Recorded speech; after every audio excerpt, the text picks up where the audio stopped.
We'll call this meeting to order. Would you please all rise and join Councilmember Loretano in the Pledge of Allegiance and Invocation? I pledge allegiance to the flag of the United States of America and to the republic for which it stands, one nation, under God, indivisible, with liberty and justice for all. Dear Lord, we ask your grace and favor to help this council and our vice mayor to make the best decisions for our city and to gain knowledge and wisdom from you at all times. We ask that you protect our citizens who are serving us here in the police and fire, and we ask that you also protect those that are serving us abroad and face danger every day. We ask that you protect their families, their loved ones, and all of our citizens, and a special prayer goes out to those individuals in Tucson and their families. Amen. Amen.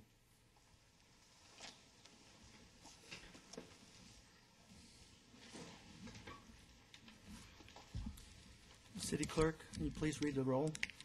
Councilmember Sousa. Here. Councilmember Cavalier. Here. Councilmember Osborne. Here.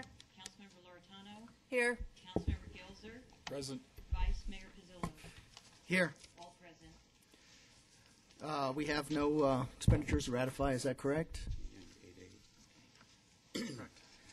Under communications, we've got a couple outstanding citizens. We're going Point of order. What's, go For a ahead. moment. On expenditures, I haven't seen expenditures. How often do we approve expenditures?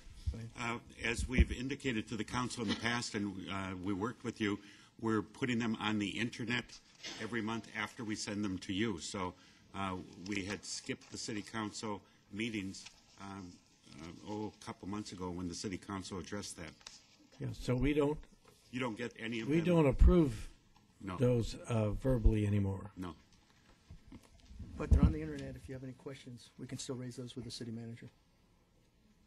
Okay. Okay. With that, under communications, we have two excellent citizens we want to recognize tonight.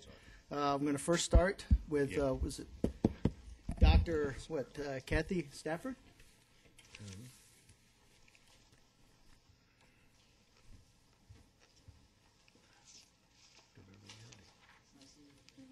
Very nice. Nice to be here. This is working? Yes. Great.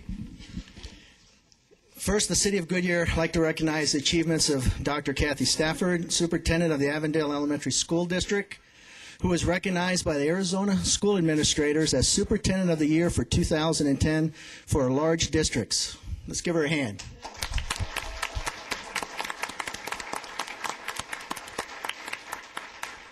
Dr. Beverly Hurley, Superintendent of Buckeye Union High School Districts, who was selected to represent Arizona in the American Association of School Administrators Nationally Superintendent of the Year program.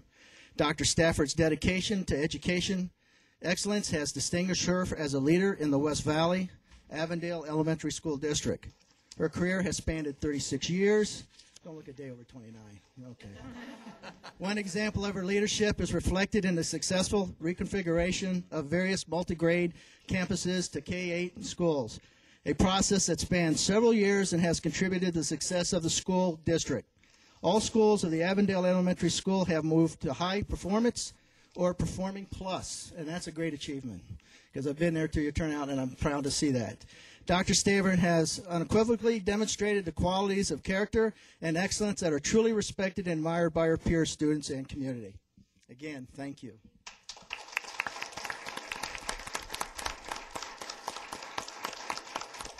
Well, I just want to thank the Vice Mayor and the Council for having us here to be honored this way.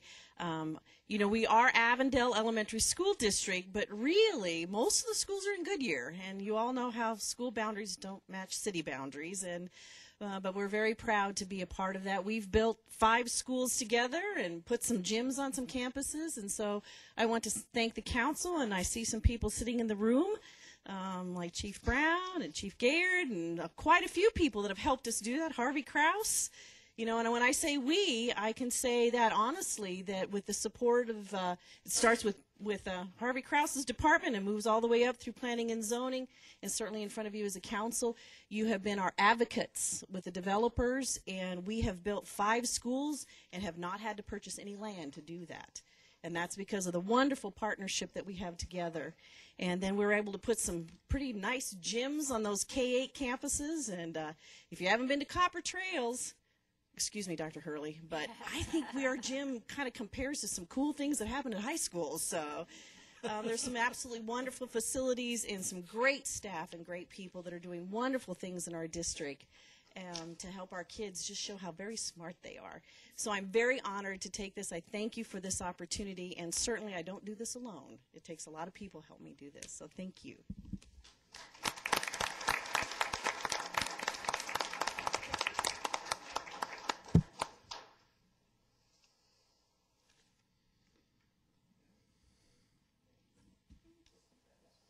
Just this. I know. Next up is Dr. Beverly J. Hurley, has also brought great honor and credit to her profession, as evidenced by her selection to represent Arizona in the American Association of School Administrators National Superintendent of the Year program. Let's give her a hand.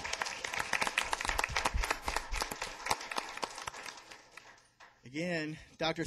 Hurley's 35 years, again, not over 29, of experience in education as a teacher, counselor, student teacher, coordinator, athletic director, assistant principal, superintendent. What a resume. And Buckeye Union School District has inspired students and staff alike to reach their highest academic, personal, and professional potential. Her passion is further reflected in all schools of her district, rising to the level of performing or higher, offering 23 honored courses, 26 dual enrollment courses, and 9 advanced placement courses, truly setting the stage for student successes. And again, you all know that's our future, is our students. In addition to being involved in many community organizations such as the West Ed Board of Directors and Presidents Advisory Council at Estrella Mountain Community, she has also served as past president of the Arizona School Administrators Board and continues to mentor as one of the 2010-2011 West Valley 24 leaders of the West Valley. Both Dr. Hurley and Dr. Stafford exemplify true character and excellence in our community. So on behalf of the City Council, please accept this letter in recognition on the 24th. Thank you.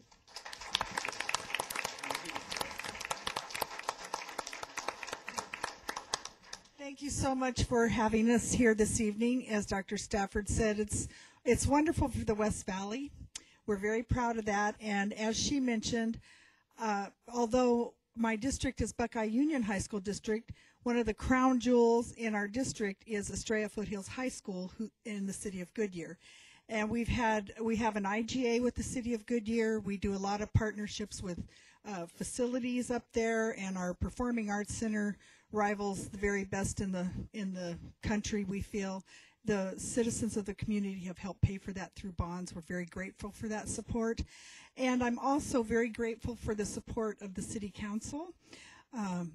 Thank you, Vice Mayor. Many of you have ridden in our parades, to name a few. They love to ride in homecoming parades. When this first came about, one of the very first persons I heard from was Councilmember Osborne and Parish Spies. They just are excellent about getting that out. We have a great support in education here with the building blocks group that meets and looks at goals and the future for education, and that's been a passion of vision of Ms. Osborne, and we really appreciate that. Always we have, yes, thank you so much. It's been wonderful. We have always felt support for education from the city of Goodyear. And as we have said, it takes all of us together from all of our departments working to keep these students moving forward so they're ready to be the best citizens they can be. But I do thank the city of Goodyear for their continued support and for honoring us this evening. We're just very humbled by that. So thank you very much.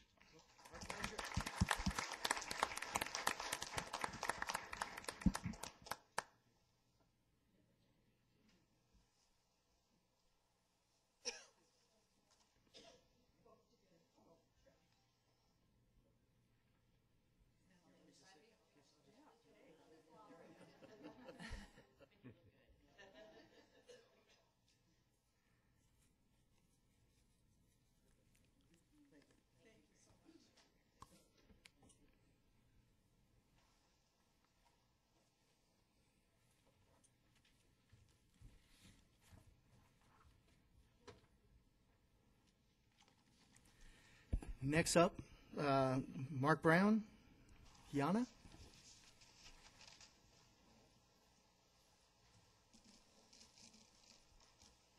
Good evening, Vice Mayor, members of the council. I'm very pleased to be here tonight to talk about our You Are Not Alone program in the police department, more commonly known as YANA. It is now in full swing, and several events to include the YANA kickoff and gain were very beneficial in creating a lot of community awareness for this program. Since YANA started this past September, a database has been put together allowing our volunteers in police service, or VIPs, and our YANA volunteers to monitor and check welfare on the program's registered participants. To date, there are 70 registered participants, and this number is growing. Our program coordinator, Rose Beals, said her goal is to see at least 125 registered participants by this September. So that's a big goal, but I think she can do it. And she's not doing it alone, though. She said that there is a lot of help from community partners, such as the Pebble Creek Care Bears, the historic Goodyear Neighborhood Alliance, Park Shadows Apartments, several HOAs. These groups have done a great job in promoting this program, and we see a lot of participation from their efforts. Some of the highlights for this past Christmas holiday season was some great generosity from several residents, volunteers, and local businesses. They made direct impact on some of our participants by one delivering 33 blankets and other items as gifts to people that may not have even been outside for Christmas that day. The Goodyear White Tanks Rotary installed 3 wheelchair ramps for people that needed those. The Goodyear Glass Company installed shower rails to a resident's home who had fallen previously several times in their shower. 2 complete turkey dinners were donated from a local food bank and delivered by our YANA volunteers. And they collected medical equipment and donated it to the Southwest Lending Closet.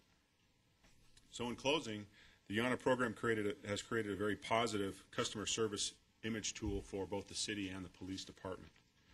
Officers and even firefighters now are referring people to the YANA program, and it allows them another option to recommend some really fantastic services to our citizens. Any questions? Deserve a hand. Well, thank you very much. Thank you, Chief. What do we have next up? Is it Paul Louisi? Oh, Ed? Good evening, Vice Mayor and Council. I'm going to introduce Mr. Dave Cross from Duke Realty. He's going to give us a perspective of development from their point of view. Thank you. Can you pull the microphone a little closer so it picks up? Yeah, thank you. Okay, how's that? Good evening. As mentioned, I'm Dave Cross with Duke Realty. We own and operate approximately 135 million square feet of office and warehouse space in 18 markets across country. We also own more than 5,000 acres of undeveloped ground across the country.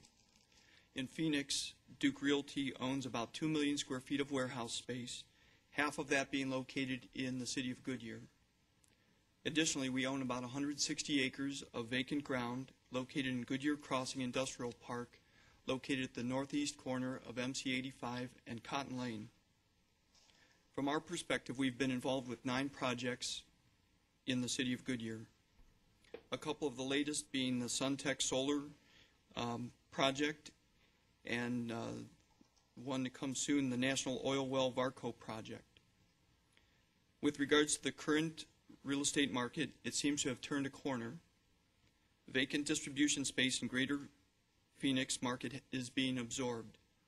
I believe there's just 3 or 4 buildings of 400,000 square feet or larger in the market.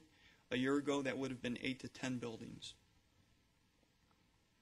Assuming the absorption trend continues, that will lead to opportunities for those of us who have land available and are able to entitle it quickly. Additionally, as existing vacant space dwindles, it will limit options that corporations have, therefore requiring projects to be built to suit their requirements. Duke Realty recently sold 12 acres to Macy's next to their existing facility in Goodyear Crossing. And we also sold 6 acres to National Oil Well Varco across the street from the Macy's facility. While Duke Realty doesn't know the timing of those 2 projects moving forward, these are signs that corporations are making the decision to locate and remain in Goodyear. Personally, I have been involved with more than 75 projects for Duke Realty in 9 markets across the country, so I can tell you from personal experience that Goodyear has become one of the municipalities that understands that working with a developer is good for both entities. More than half of the Goodyear projects I referenced were dependent on timing and probably would not have occurred had it not been for the attitude and approach of the people in the Goodyear engineering, building safety, fire, planning and zoning, and of course the economic development departments. Companies like Amazon.com, Macy's, Kaiser Panel, Suntech Solar, and National Oil Well Varco are here due to these departments. This includes inspectors and administrative people, the people at the desk across the parking lot. Too many to identify, but I did want to identify a few in particular. People like Ed Kulik, Karen Craver, Maria Heriage, David Ramirez, Keith Brown, Paul Zampini, and Harry Paxton. It's expected that with these people and approach, Goodyear will win more than its fair share of projects in the future. Overall, Duke Realty continues to be bullish on our site here in Goodyear because we believe that the location, the proactive attitude of the city officials and staff, and our collective abilities to deliver first-rate services to any prospective user who may come along. Duke Realty is grateful for the relationship that has developed with the city of Goodyear. Thank you for inviting me this evening. Thank you.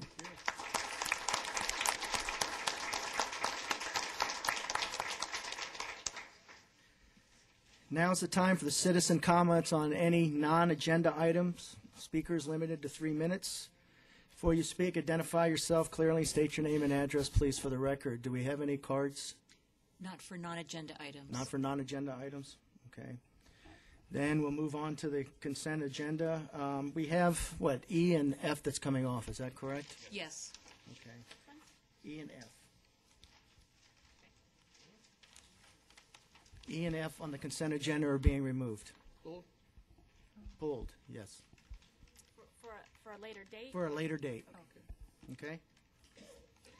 Do we have, can you read the consent agenda, please? Item A, approve draft minutes of a work session, a regular meeting, and a special meeting held on Monday, January 10th, 2011. Item B, approve a request from Xiao Chen for a new Series 12 liquor license, number 1207864, for the Aikai Sushi and Grill located at 831 South Cotton Lane, suite number F1. Item C, 1. Acknowledge completion of the work of the McDowell Road Commercial Corridor Improvement District. C2. Set September 28, 2011 at 6 o'clock p.m. as the time for an assessment hearing for the McDowell Road Improvement District. Item D. Approve the issuance of 2 utility easements to Arizona Public Service Company, an Arizona corporation, for the 157th Avenue Effluent Booster Facility located at Rosa Road and the 157th Avenue alignment. Item G, authorize the city manager to execute a contract and all necessary documents with Weston Solutions, Inc. in an amount of $665,000 to complete final remediation on 4 properties selected for Phase 3 of the Brownfields project. Do you have any cards, speaker cards? I do. Item 7G by Roger Matlin. Come on up, Roger. Would you like to know about the Weston Solutions, Inc. contract, Roger, that I read in its entirety?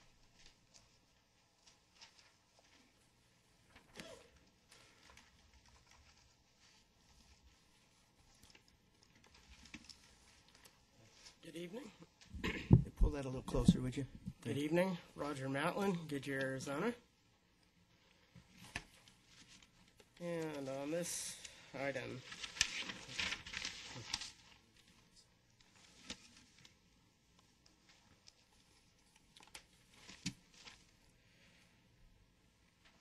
my question had to do, and let's just make sure we're talking about the same one, since you're pulling some items off the agenda. This is the Weston Solutions contract? That's correct. All right, good. Okay, my concern was when I went onto the website and read the information for tonight's meeting, I was just want to know what experience Weston Solutions has outside of government. It seems like everything they have done has been government related, and do they do any projects that are not government related? Additionally, I've looked for this for a while, and that is a copy of the consent decree with Crane. We don't have it on the Goodyear website. I contacted some people that I know at the federal level. They don't have a copy of it. And the EPA doesn't have a copy of it, who I know some people over there as well. I contacted the San Francisco office, and they do not have the documentation. So I was concerned because it talks about $1 million being specified for projects that are non-related to the TCE cleanup and the plume, and I just wanted to know what exactly is the language, how that specification is made, and do these projects truly qualify for that in a proper legal manner.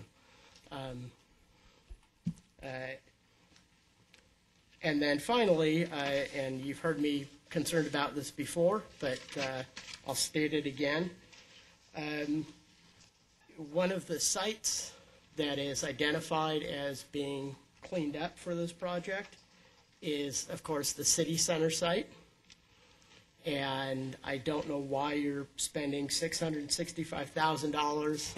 Again, even if a portion of it, or only a portion, is being spent on the city center site, why you continue to pursue that project when we have a TCE plume that is migrating under neighborhoods and schools, and that should be the concentration of any monies we're spending on cleanups at this time. So, Let me see what I can get for you, Roger. Who wants to respond to that? I guess I can start. Linda Beals is probably going to have more information than Iwanski, but Mr. Matlin, if you don't have a copy of the consent decree, I have one and can provide it to you, if that would be helpful for you. The Supplemental Environmental Project, or SEP funds, are in lieu of fines that we paid under the terms of the consent decree at the time they entered into the consent decree with the EPA. I don't know if I'm actually working. Let me try this. Using the SEP program, you can designate certain funds that otherwise would have been paid to the federal government for these supplemental environmental projects that need to be different from the subject matter of the cleanup. So what Crane did with the EPA is designated, I believe, is a little under $1 million. I could be wrong. Is it 960, somewhere in that range? Yeah, it's $1 million.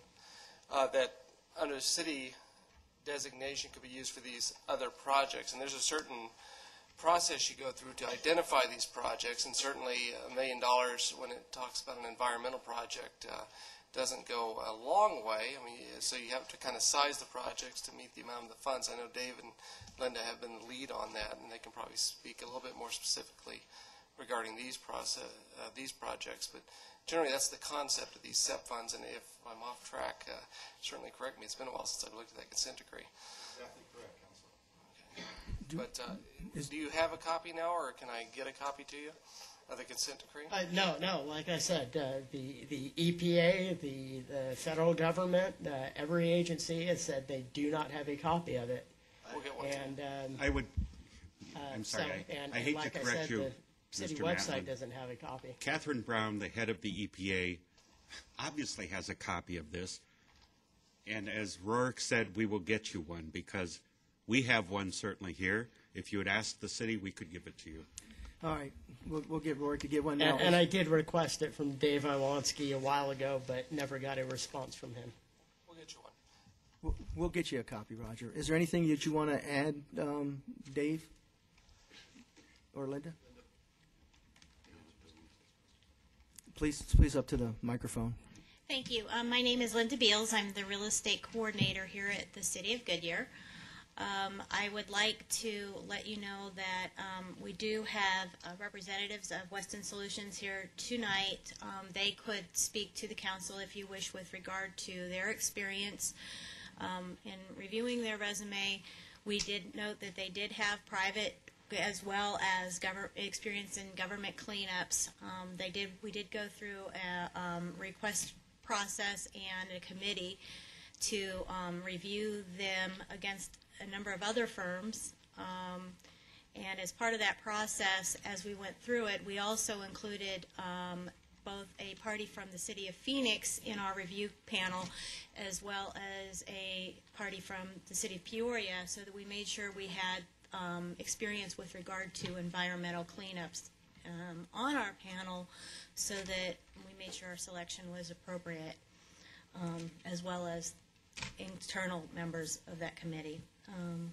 Tonight I have Rick Logston, Barbara Worthington, and Harold Thomas here on behalf of Weston. Prior to that, though, I will bring them up if you would like them to speak with regard to that. But with regard to the funding being selected for the City Center, again, that was part of a very long process that was outlined as part of our agreement with the EPA and Crane. And in order to, we had to go through a very lengthy, it was about a year process to evaluate which properties, and we also included, the council was included in that process, as well as the Citizens Committee. So those selections, and I have to say the one interesting thing is the City Center was one of the strongest items that was stressed by the Citizens Committee. It was on the city's priority list, but it was probably even a higher item for the Citizens Committee than the city. So I think that answers your questions. Would you like, sorry. Yes. Would you be kind enough to, again, identify the 4 locations? The 4 locations are the Public Works Operations, the prior Public Works Operations facility, which is located on Western Avenue. It's now being utilized by the Parks and Recreations Department. There's a couple of minor items over on that facility, some old monitoring wells that may need cleaned up, and there's one little area staining that we want to do a little more testing and maybe some cleanup on. The other site is Duncan Farms. There are a number of as we went through, that site has a number of old issues, those related to agriculture. Nothing overwhelming, but stuff that if we could clean up would help us to make that property more usable and or more marketable in the future.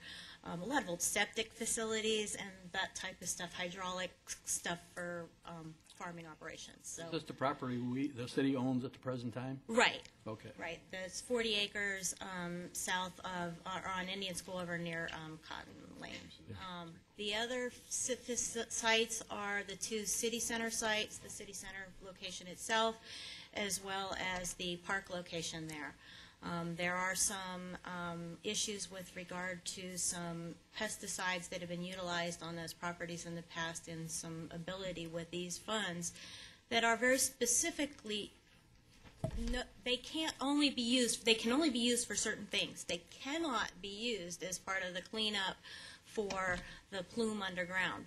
We were given very specific sets of guidelines on what these funds could be used for, and they were to be used for city sites or properties that would be utilized in the future by the city.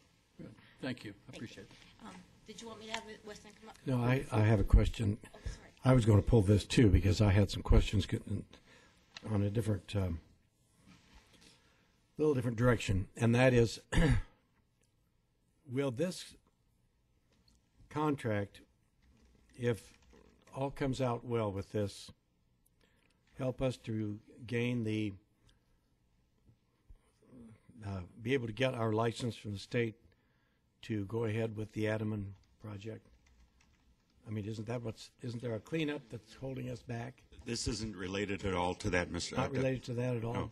So there's nothing Cavalier. in that northern area that relates to the Adaman project or the wells up there that will feed it.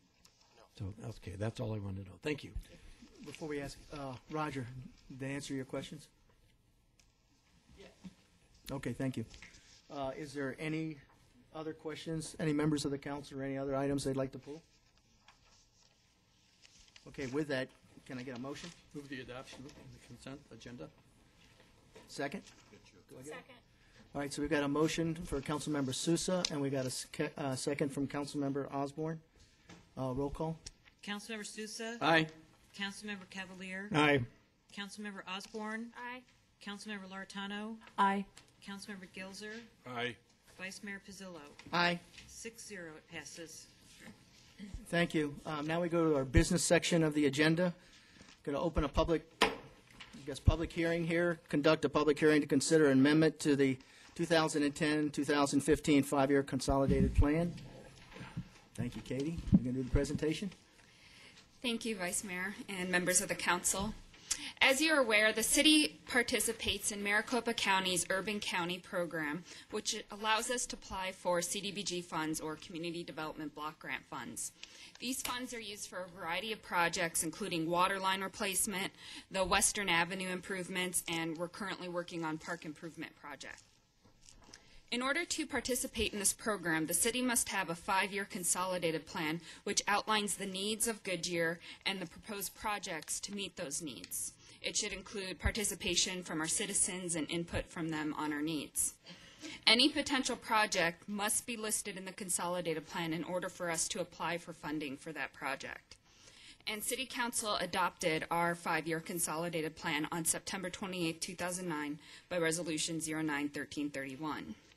The county does allow amendments to the consolidated plan, and that's why I'm before you tonight. We propose adding a street construction project in the mobile area for 83rd Avenue and possibly portions of Kinney Road. As again, council is well aware, there have been meetings down in the mobile area, and we've heard from those residents that the state of 83rd Avenue is a concern for them. It is the only crossing over the railroad tracks to the area, so of course it's very important for safety to have an all-weather crossing over those tracks. And this is an eligible project for CDBG funding. However, I do want to mention there's a little wrinkle in it that in order to be eligible, a project has to directly benefit a low, moderate income area. And the mobile area actually doesn't qualify as a low, moderate income area. But we're trying to be proactive, and we're thinking maybe the new census data will tell us different things. The census tract that this area is in is actually a huge census tract that goes west of Buckeye and very far south. So it's just encapsulating a huge area. But now that the new boundaries for census tracts have been drawn, it includes our city area and kind of defines that. So I think the new census data is going to tell us something different. There are also other ways we can qualify an area that we can pursue if we need to try and get this project going. But just to let you know that, we just wanted to get this on the books now so we can try and get this project taken care of. If this amendment is approved, it would be eligible for funding for fiscal year 12-13, which means we'd start applying for funds this fall, December, and then could possibly get the funding in July. But again, that would be contingent on getting that area qualified. So staff recommends making this amendment to the 5-year consolidated plan and authorizing staff to submit it to Maricopa County. And that concludes my presentation, and I'd be happy to take any questions. Thank you. Any comments from the public? Yes, Vice Mayor. Roger Matlin. Roger.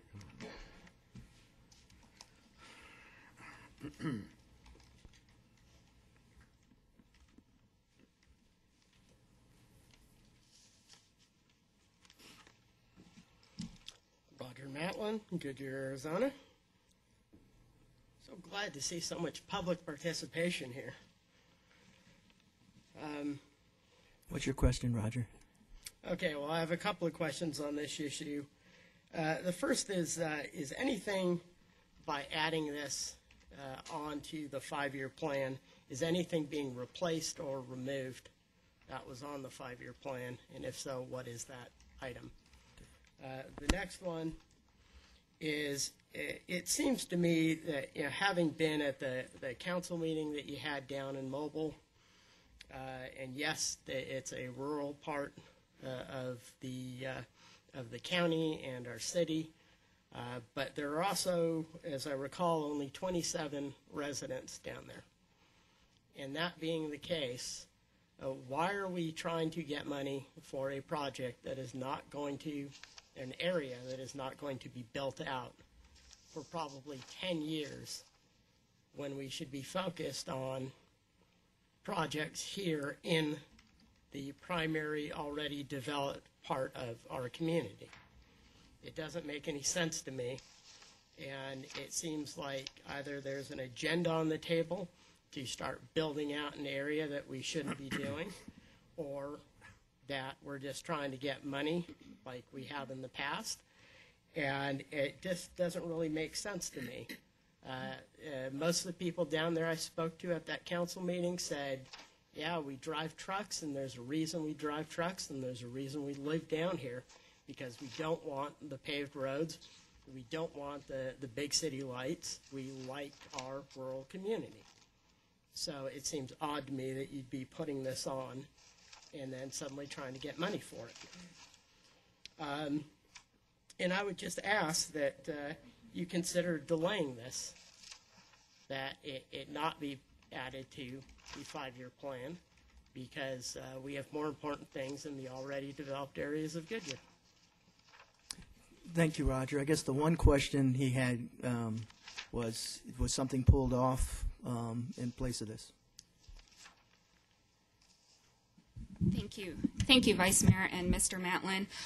There is no proposed amendment to remove any project from the consolidated plan. That would also require council action to remove any project from the consolidated plan. And also, just to possibly address some of the concerns, there are actually very few areas within the city of Goodyear that qualify on this low moderate income basis. And many of the projects we have listed in the consolidated plan require other leveraging of money, which hasn't been possible. So we've been trying to do projects such as water line replacement, which is really easy to scale back based on the amount of funding we received. And this is one of those projects. I also want to point out that even though we're putting this in consolidated plan, that just allows us to consider it. When we decide to take a grant application forward to the county, I have to come before you again, and the council must adopt another resolution authorizing submittal of that grant application. So the council will get another opportunity, the public will get another opportunity to come here and talk about the specific project that we should be taking forward at that time. Okay, thank you. Wait. Oops, we got.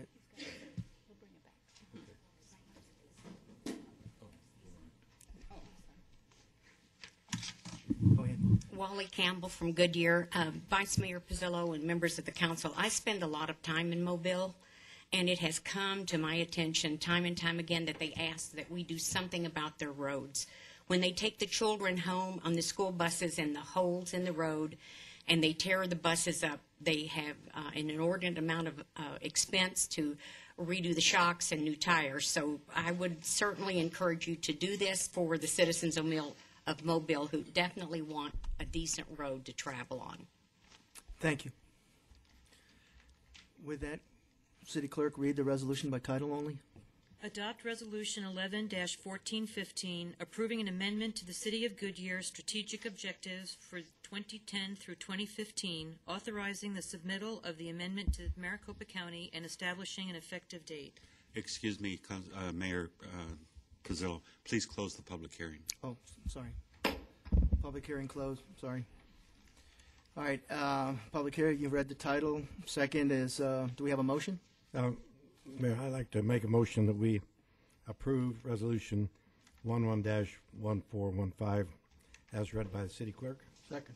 Okay, so we have a motion from Councilmember Cavalier, second from Councilmember Sousa. Any questions from the dais? Start down here on the left-hand side. Let's start with Councilor. Katie, a couple of questions. On the application that you provided us, you didn't have any kind of cost for the 4,000 feet of roadway that you were proposing. Can you give us an estimate of what you think, or can we get something from Public Works on what 4,000 feet of roadway is going to cost? That's my first question. My second question is, what do we spend in maintenance? Because every time it rains down there, we have to regrade Kinney Road and, I'm sorry, the other street, 83rd Avenue. Did I get that right? 83rd Avenue. Lastly, we have PM10 issues that we have to deal with, and I'm sure that this would qualify under dust control. And last but not least, I really do not want our citizens of Mobile, whether they're 27-1 or 2700, to think that they are second-class citizens and that we should concentrate our money up here in the northern end of Goodyear and ignore the fine people who live down there in the southern extreme end of Goodyear. Spoken like a true politician. Thank you, Getting used to it, Thank you, Councilmember Gelzer. I hope I jotted down all your questions. The first one, the resolution includes the cost estimate at $600,000. This is very rough. We haven't designed the road, exactly how many lanes, what it would include, sidewalks, no sidewalks. So we would narrow that down as we would bring a grant application forward. So just so you know, that's a very rough estimation. We would, if we did this, we would have to build this road to city standards. Is that correct? We could not build just a covered asphalt, over gravel. I think we'd want to build it to city standards. With curbs and gutters. Yeah. Okay, thank you. And now I've lost your other.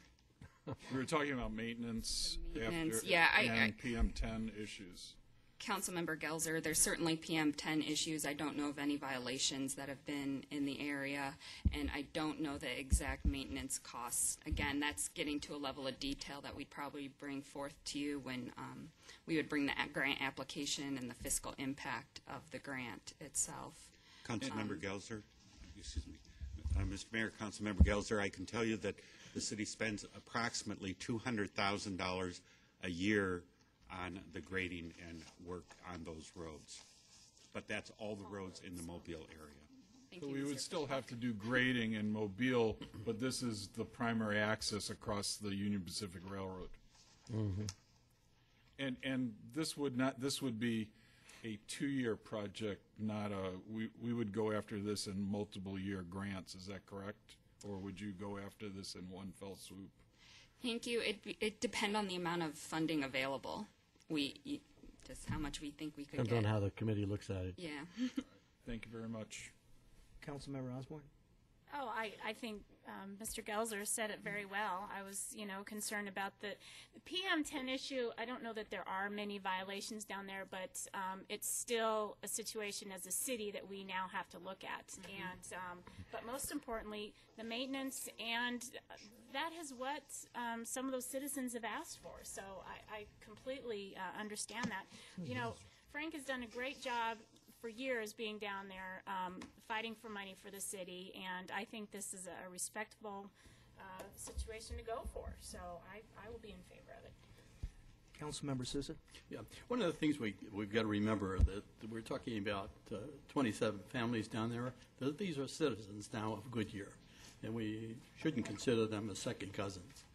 And when we were down there for a Thanksgiving, is it a Thanksgiving party when we were down there? Mm-hmm. Okay, we were down there for Thanksgiving, and I don't want to countermand Roger's ideas about concerns for roads, but there definitely was people coming to us and indicating that they were concerned about the maintenance of the roads and the condition the roads were in. And here again, it backs up Wally's statement that there's a need here for this type of expenditure.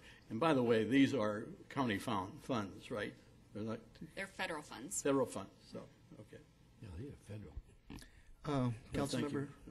Councilmember Cavalier? Yeah, I just want to say we'll give it our best shot, and we've been pretty good in the past getting our share. And I know the share gets smaller every year, but we seem to get ours. And now there's one city that won't be able to put in their application this year, so it'll spread it out a little thicker for us and give us a little more of a chance. Who's out now, Frank? Wickenburg. wasn't it Wickenburg that didn't get their, yeah, their well, it was close to being Goodyear, but we had ours in. But if you don't spend their funds over a certain period of time, then you lose your ability to apply for the next year's funds. We're in there, though, and I think we'll do okay. I don't know that we're doing it this year, though, are we? Are we applying for it in this year's? It will depend on the qualifying the area Okay. for LOMOD. Yeah. But at least it's on the 5-year plan if we voted in tonight. Good. Good work, Katie. Thank you. Councilmember Loretano. I don't think there's much else to be said. I would agree from talking to the citizens down there 100% exactly what Frank said, and look at it that we've got a plan for the 5 years. If we get it next year, that would be great. If it takes 2 years for us to get the funding, so be it. But I think we can't just say we're not going to think about it for 5 years. Good job, and I'm wholeheartedly behind it. I don't have anything to add. All great points raised from the citizens, from the roads. So with me, I'll be going with it. Could you please read the roll call vote, please? Councilmember Cavalier? Aye. Councilmember Osborne? Aye. Councilmember Loretano? Aye. Councilmember Gelzer? Aye. Councilmember Sousa? Aye. Vice Mayor Pizzillo? Aye. Passes 6-0. Do we need this part 2 here, a motion on that one as well? The resolution, or is that all part? No, that's part. That was was all for the part of it? resolution. Okay, perfect. Thank you. Next, we go to B on the agenda, another open to public hearing. Considering amending the City of Goodyear zoning ordinance and code. Again, Katie? Thank you, Vice Mayor and members of the council. The responsibility for maintaining landscape within the public right-of-way has been addressed by 2 city codes. It's first in Section 1043 of the city code, which gives responsibility of maintenance to the adjacent property owner. But there's also a section within the zoning ordinance, Section 5-1-2, which made exceptions to this provision that the city would maintain in certain circumstances, such as medians and abutting residential areas. Having these 2 regulations in 2 different codes has created some confusion, and it's been difficult to keep it all organized. So this zoning ordinance text amendment request is to remove the regulations pertaining to landscape maintenance from the zoning ordinance completely, and then those would all reside in the city code, so all these regulations would be in one place.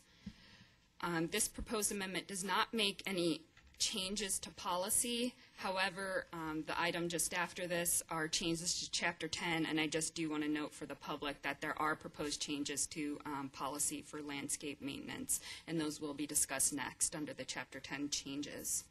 Those changes were also already discussed with Council, I think, at a work session held on November 1st. There are a few additional minor revisions proposed, but they are, again, simply clerical and are not changing any type of policy or regulation. The zoning ordinance text amendment was reviewed by the Planning and Zoning Commission at the July 15, 2009 meeting. It was a review of changes to all of Article 5 as part of the zoning ordinance update, but these changes were a part of that and they recommended approval. There were concerns noted that the changes to the landscape maintenance policy could be effective retroactively, but as Mike Svets, our Parks Director, will review in the next item, that we will honor existing agreements. And just that concludes my presentation. We are under public hearing, but I just want to point out that because the Chapter 10 and the zoning ordinance are so related, you may want to hear the presentation for Chapter 10 and then vote on both items together, if that makes sense to their city attorney. Roar? You have a public hearing open. Yeah, close the public hearing. Close the public hearing? After we have comment. Well, first we got some comment. Are there any comments from the public? No comments from the public? Cards. So you want to close it now and then go ahead and get the other presentation right behind that would make sense? Okay. Close the public hearing. Then we're going to have Mike Svets. No, it's Mike? Oh, okay. Jerry's going to do it? Okay, Jerry. Good evening, Vice Mayor, members of the council. Thank you for the opportunity to review the changes to Article 10. I'm going to cover the sanitation portion, and Mike Svets will cover the maintenance, landscape maintenance. Thank you. As you may recall from the work session held on December 6th, This was a joint effort coordinated with Code Compliance, Police Department, Finance, Legal, and Public Works. It was to change 3 specific areas. This is the administrative procedural cleanup, the operational consistency and improved service, and the compliance and consistency with state law. The new sanitation accounts may require a refundable deposit, the creation of a special request pickup. This is for bulk items. Ordinance language change to allow rate changes based on cost of service. Currently, it's only done by CPIU. Clarification of the lien process. A business registration, which is in compliance with Code 8-7-2. Definition change for multifamily container. This was brought about by HB 2604, state legislation. Suspension of service fee, which currently exists for unique circumstances. This is to provide a mechanism and a definitive process. Clarify bulk hours and days, because we have had several changes to the bulk collection program. Remove city certification of waste haulers, which was to be overseen by the police department. Compliance, we would add the sanitation inspector as part of the code compliance. Scavenging, which has become a littering issue. Spillage, which has created damage to the streets. This is a mechanism to refund, recap the maintenance. And illegal dumping, which has been changed to a misdemeanor. At this time, I'll turn it over to Michael Svets. Thank you, Vice Mayor, Council, and Jerry. Katie, thank you very much for setting this up for us. As we discussed on the November 1st work session, we talked at length about landscaping along arterials and collectors in right-of-ways and medians. The current zoning practice, if we could go to the next slide, which I will do. The city maintains currently arterials and collectors, medians, as well as right-of-ways along arterial streets that are adjacent to single-family residential subdivisions. The proposed changes, which we had brought to you with a couple of different recommendations on November 1st, the proposed change basically states that we will continue to maintain medians along arterials and collectors. Why would we do this? It's more cost efficient and effective. It's very difficult out in the field to determine a line of delineation between a development tract and a right-of-way. We also end up with a bunch of inconsistency in terms of maintenance between those development tracts that abut residential as well as right-of-ways. Currently, this would also align us up with what the current practice is with commercial areas. In commercial areas, we currently only take care of medians. The adjacent property owner takes care of to the curb. As Katie also said, and we said back on November 1st, this is prospective only. So basically anything that exists right now or anything in which plats have been accepted by City Council or there have been any landscape or maintenance plans that have been accepted as of the date today in which this Chapter 10 revision would take place, we will continue to maintain into the future. Any changes from this date forward, any new subdivisions, any new additions to subdivisions, the city code would apply. Any questions? Do we have anything from the public? No. Nothing from the public? All right. With that, we've done B and C. We've got to go back to, for you to read the ordinance by title for B, Yes. please. Item B2, adopt ordinance number 11-1233, amending Article 5-1-2, maintenance of the zoning ordinance of the City of Goodyear, Arizona, adopted May 24th, 1999, as amended, and providing for an effective date. Do we have a motion? So moved. We have a motion from Councilmember Loretano and a second from Councilmember Cavalier. Let's start on the right this time. We'll go with you, Councilmember Loretano. I just have a brief question. I think it's for Mike. I assume there's a cost savings for the city with regard to this, or a potential Yes, cost savings? the typical cost for maintaining square footage of any right-of-way landscaping is approximately 6 to 8 cents, and that is completely dependent upon the density of the landscaping in the area that we're maintaining. Okay, thank you. Sure. That's all I have. Councilmember Cavalier. Is this on the other one too? Well, B, yeah, I guess both, yeah, go ahead. No, I have nothing on this one. Okay. Councilmember Gelser? I have a question. On the proposed maintenance right-of-ways, we have a bunch of grandfathered situations where we maintain the right-of-way basically from the privacy wall to the sidewalk, et cetera, and we do that in certain places and we don't do it in most other places, and going forward we're not going to be doing it. Do you anticipate coming up with any kind of a buyout program so that we can standardize our city maintenance over the next, few years, so that if we offer the HOA an incentive to get it off the city rolls, is that something that we can do, or have we thought about doing? It is not anything that we have considered at this point, but it certainly is something that we can look at.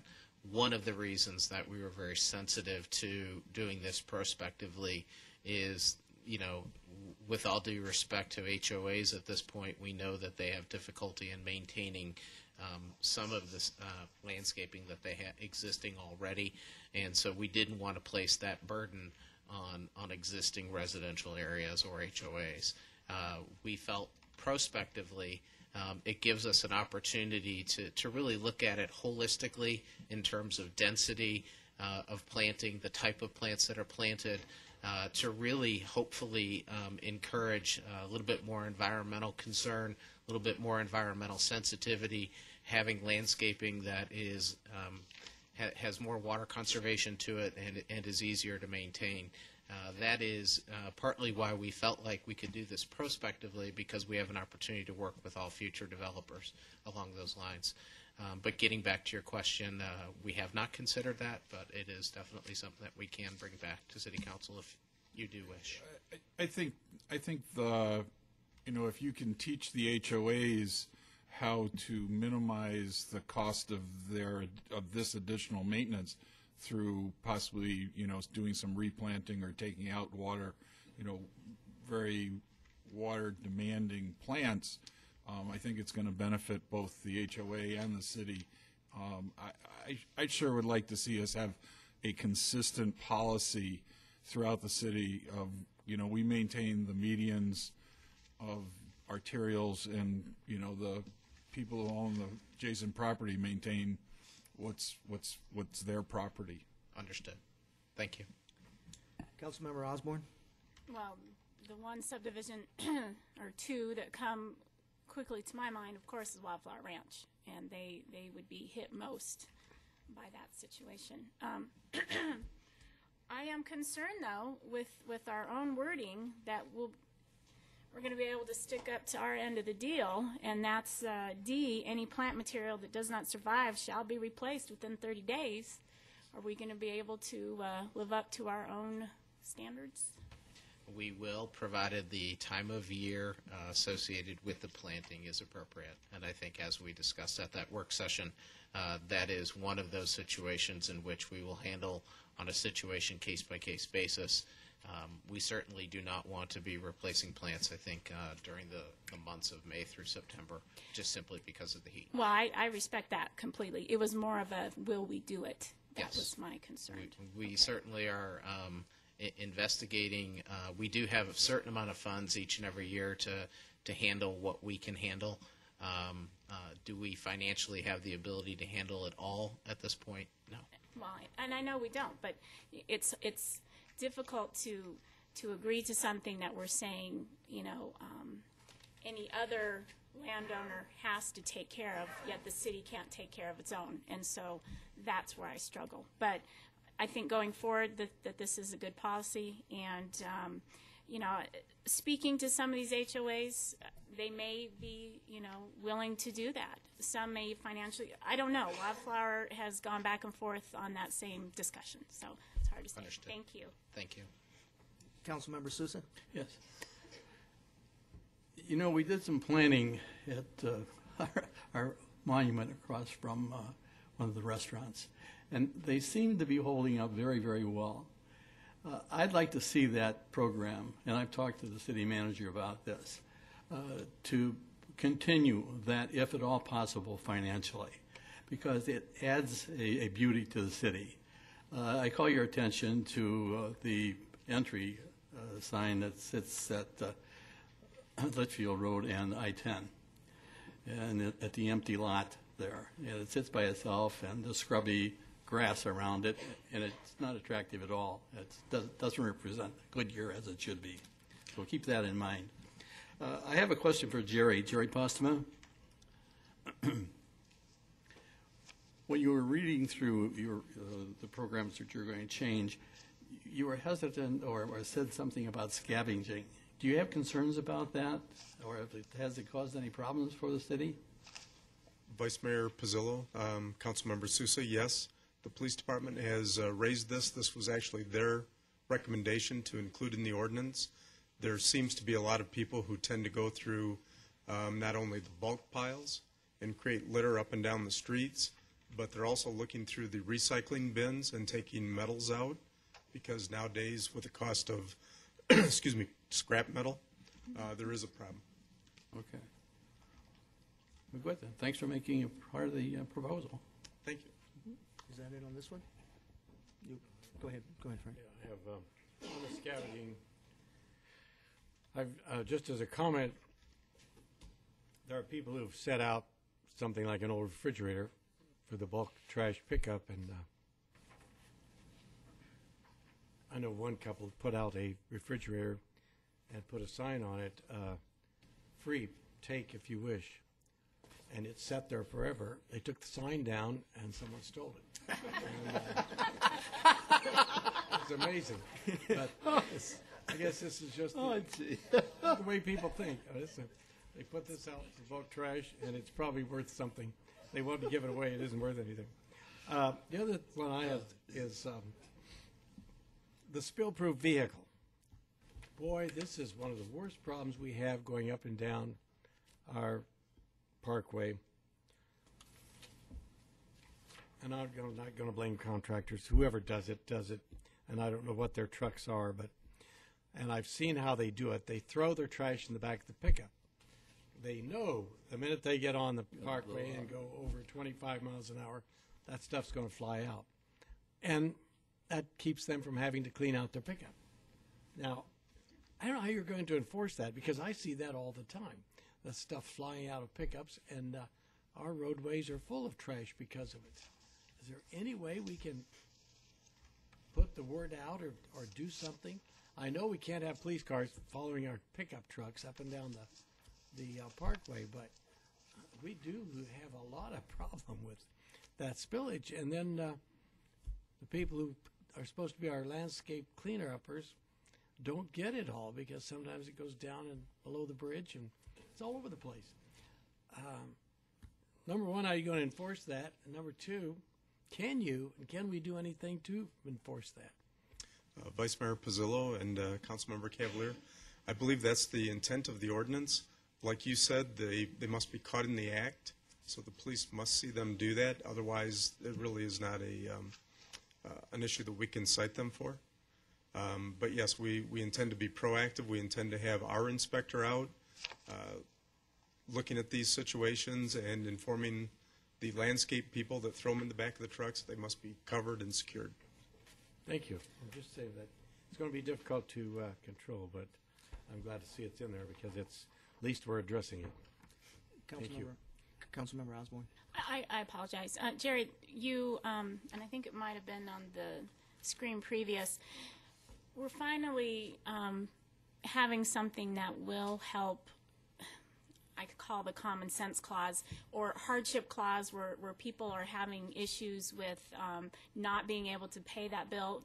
That is part of this, wasn't that? The fee, maybe you need to go ahead and address that, please. There's nothing that, excuse me, Vice Mayor Pizzillo, Councilmember Osborne, there's nothing that specifically determines any payment for people who cannot afford to pay their bills. There is a section which we've proposed for people who have hardship cases. For example, somebody who is in a military situation gets deployed elsewhere, we can have them apply for an exemption. They can have their sanitation service suspended, and if they fill out the application, it's denied by the Director of Public Works.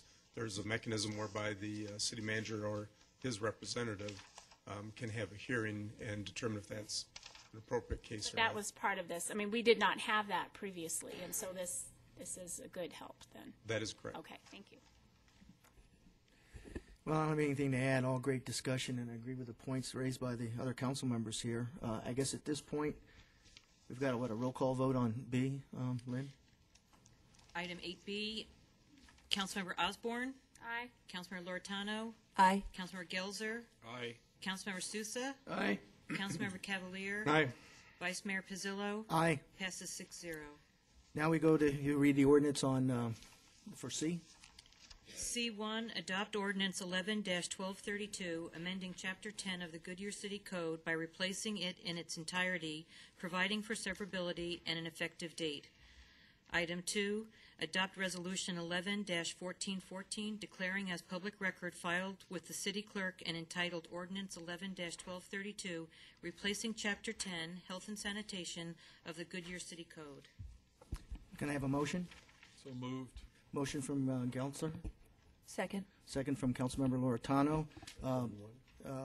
Any other discussion? This is continuing on C.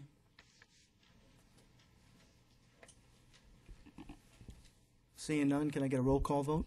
For ordinance 11-1232, Councilmember Loretano. Aye. Councilmember Gelzer. Aye. Councilmember Sousa. Aye. Councilmember Cavalier. Aye. Councilmember Osborne. Aye. Vice Mayor Pizzillo. Aye. Passes 6-0. Now, do we need a roll call? You need, was that motion for the ordinance and the resolution? Yes. All right. So for the resolution, Councilmember Gelzer. Aye. Councilmember Sousa. Aye. Councilmember Cavalier. Aye. Councilmember Osborne. Aye. Councilmember Loretano. Aye. Vice Mayor Pizzillo. Aye. Passes 6-0. Next up, the presentation on the zoning ordinance regulated to the marijuana uses.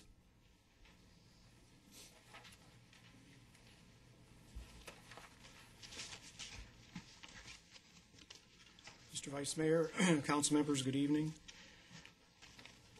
This item is reconsideration of the zoning ordinance text amendment to establish regulations and land use regulations pertaining to medical marijuana land uses. You recall at the January 10th meeting, we reviewed the ordinance and the council expressed some concerns on 6 different areas. In response to those concerns, we have attempted to address them by making certain revisions to the ordinance, which we reviewed with you earlier in the work session meeting. So unless it would please the council to review it all over again, I would just point out that, or highlight the major changes. First, we removed the dispensaries from the C2 zoning district. They're now restricted to the I1 and I2 zoning districts in the proposed ordinance. We increased the separation between dispensaries and cultivation facilities from 2,000 feet to 5,280 feet. And we've included a 1,000-foot separation from any dispensary or cultivation locations from any adult business. We deleted the reference to off-site cultivation since both uses are now allowed in the I1 and I2 districts.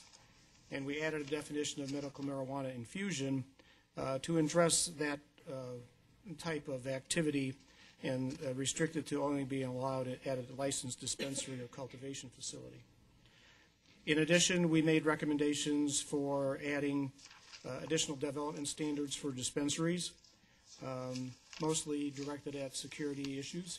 I won't go through them in detail. We also, with respect to the cultivation locations, increased the size of the maximum size of the facilities from 3,000 to 5,000 square feet, but retained the 1,000 square foot minimum or maximum for secure storage within the facility. And likewise, we retained a lot of the same development standards that we have for the dispensaries and added a couple more, also with the intent of addressing security issues. With that change, it has been estimated that the number of Potential facilities in the community would be 17, 15 in potential in vacant locations, and 2 at built locations. With those changes, we feel comfortable that we are providing an adequate opportunity for the establishment of these types of uses within the city of Goodyear, and we are recommending to you approval of the ordinance as revised. With that, I'll stand for any questions you might have. Any comments from the public? Jeez, come on, Wally, give it a rest. Oh, I'm sorry. She has my card. Wally Campbell from Goodyear. I just wanted to commend Council Vice Mayor Pizzillo and council members for and staff to make additional recommendations for making it, giving us more room from daycare centers and schools. I was concerned when the ordinance was first heard last meeting, and I didn't think that we were far enough away from our daycare centers. And I also wanted to thank council for adopting or recommending additional safety rules, because you are protecting the public. I know this is a new entity that none of us have ever done before, but I feel y'all are doing a wonderful job of trying to protect us, but yet be fair to the people that want to have this. And I did not vote for it either, but we do have to adhere by the rule. Thank you. Thank you. We have from the public. State your name and address, please, for the record. Doug Banfelder, 16638 North 20th Street, Phoenix, 85022. A little closer to the microphone, please. Thank you. There we go. Is that better? Yeah, it sounds better. It sounds like you've done a wonderful job. My interest is that I am a insurance producer. My company has developed a specialty product line for marijuana, medical marijuana-related businesses. So that's my only interest. The only concern I have about the proposal is that sounds like you're relegating, thank you, patients to go to industrial parks for dispensaries. Is that correct? That's Do right. I understand that? That's correct. Okay, and I'm somewhat familiar with your city. I'm just a little bit concerned that if we do that and then we make it difficult for patients, if those are areas that are that feel unsafe. No? Okay. And during the hours of operation, they would feel safe to go to these places? Okay. It's my understanding they would. Is that correct, the locations they have? No, safe. They would feel safe. Could you put the map up, Joe? I could, but Mr. Mayor, in response to that question, we're in a location right now that would qualify. So I would put the question out, do you feel safe or do you don't feel safe? So, yes. Very good, thanks. And just to let you know, in the insurance business too, the companies that are going to write these risks do have a concern for safety and security, of course, and even signage. So I wouldn't expect to see, in fact, some of the companies I represent would not write a policy for a dispensary or grow operations. Certainly grow operations aren't going to be advertising, but a dispensary that has a big marijuana leaf on the sign out front or is too indiscreet. So anyway, thank you for your time. Appreciate it. Thank you. With that, City Clerk, read ordinance by title. All right, Vice Mayor and Council, upon the advice of the City Attorney, the Council will take 2 actions on this. I'll read the text of the ordinance first and then the emergency clause second. Okay.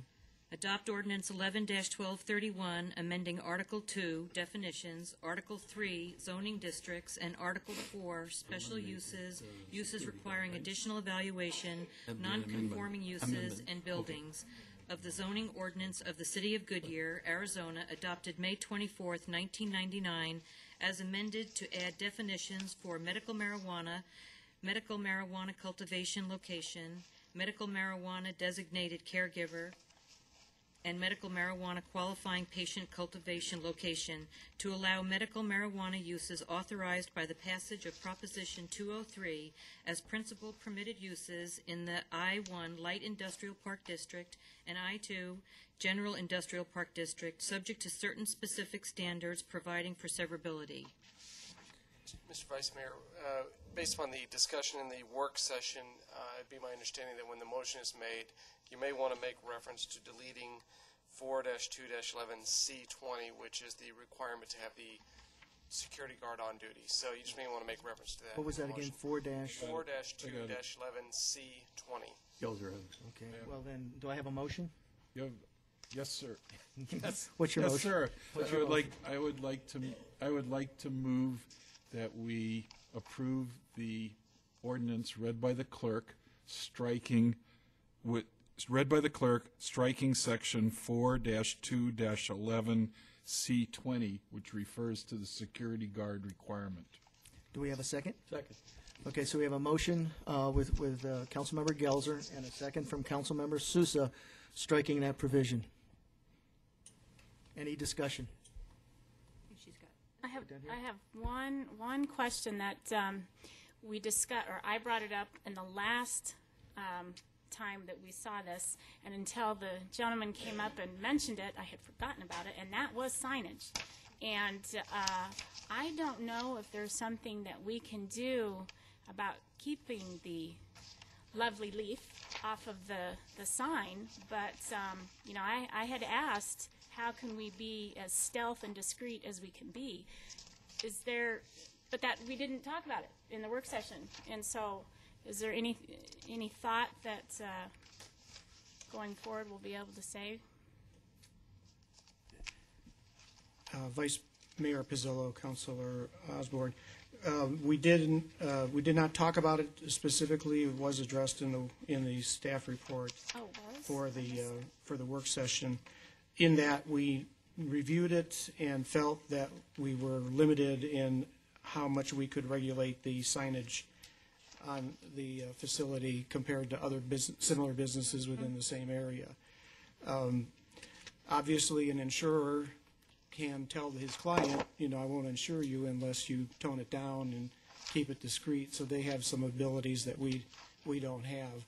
So it was not addressed in the revisions specifically because we felt we couldn't. Well, and I'm sure First Amendment rights, that I understand that. Okay. I did not see it in the information. I apologize. Thank you. Any other questions? I have Councilman? No.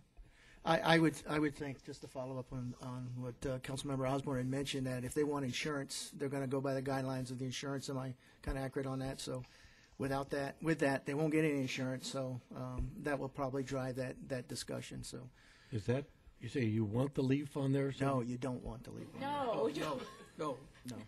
And how are you going to warn people that it's there?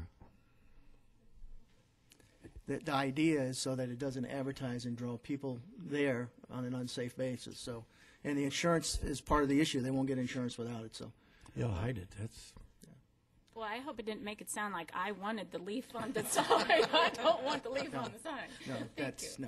no, you didn't make it sound like that. Let's see where we at. With that, we have a motion and a second.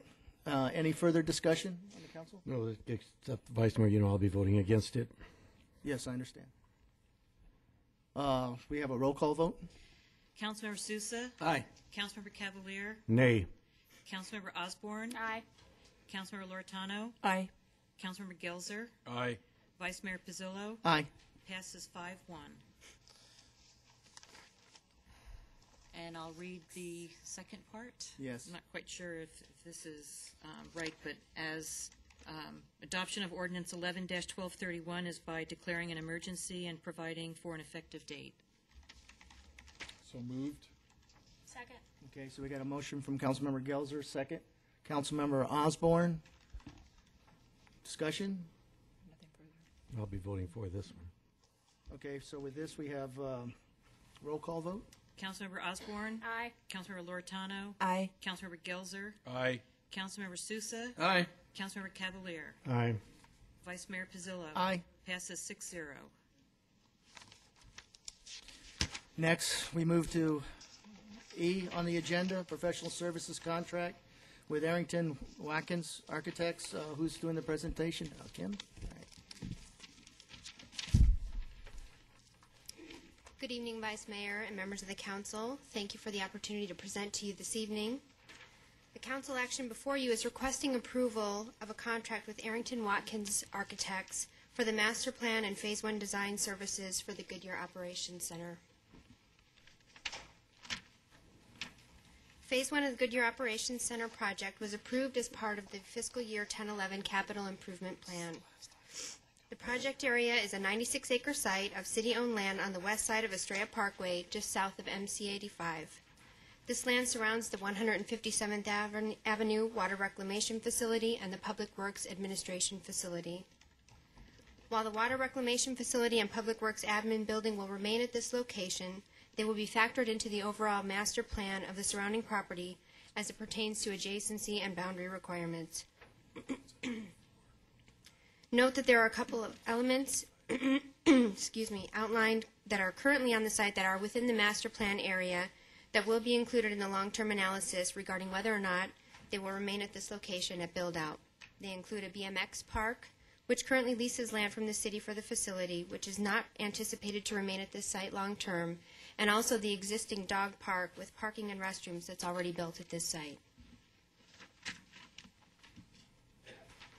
The Goodyear Operations Center is envisioned to provide a long-term centralized location for key city operations, such as the Public Safety Administration, which includes police and fire administrative offices, a police impound yard, the Emergency Operations Center, a municipal and public safety training center, the IT data center, Public Works and Parks and Recreation field operations facilities, full build-out of the Public Works Operations Yard, which includes a centralized warehouse, the Telecom 911 Police Dispatch Center, a community park to include consideration of elements such as the dog park that's existing on the site today, as well as a train park that would include the historic train depot facility. And finally, the future 801 freeway, also known as the I-10 reliever, which will require about 17 acres of property for right-of-way. The Phase 1 project is approved in the fiscal year 11 CIP is comprised of two main components. First, the master plan for the 96-acre area, which is the critical first step of this project, which will provide the foundation for general facility requirements, such as what elements will we want in the public safety training facility at build-out. How big does the Public Safety Administration facility need to be to accommodate our long-term space needs? Required adjacencies, and also the density of buildings at this location that are necessary to possibly accommodate all of those elements that I just outlined for potentially being sited at this location. The second part of the project is the actual design and construction of the Phase 1 project elements, which are a 3-acre Public Works Operations Yard, which includes the establishment of a paved area for equipment parking, general storage, as well as a lay-down area for service materials. Phase 1 of the Public Works Operations Yard would also be sited to accommodate future expansion to include fueling stations, wash racks, Public Works field operations facilities, including fleet and garage maintenance areas, as well as a central warehouse.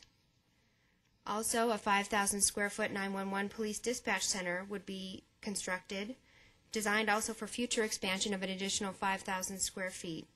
And it would also be sited to accommodate the future Public Safety Administration facility, as well as a public safety radio tower. Finally, as part of this project, all the infrastructure, which is the streets, water, sewer, dry utilities, data communication, raceways, etc., that are required to support those Phase 1 facilities, they would be sized and stubbed out for future accommodation of build-out at the site. The infrastructure would also include possible contemplation of a central plant at this location. As the city is exercising a conservative approach related to undertaking capital projects, extreme due diligence was conducted to define the criticality of projects in the spirit of fiscal conservatism. A few reasons that Phase 1 of the Goodyear Operations Center was critical for the city at this time includes the master plan, which will prioritize all the city functions that will be at this location at build-out. There are many long-term facility needs for the city that have been identified, and the master plan will ensure that the city maximizes the use of this property with the most compatible and efficient uses. In addition, the master plan will provide information regarding long-term utility and infrastructure needs to ensure that when we build components as part of Phase 1, they will be effective for future build-out needs. This includes pipe sizes for necessary capacity flows, as well as site access points for ingress and egress. Finally, the master plan is critical, so we have a final site location for the elements that are going to be constructed as part of this Phase 1 project.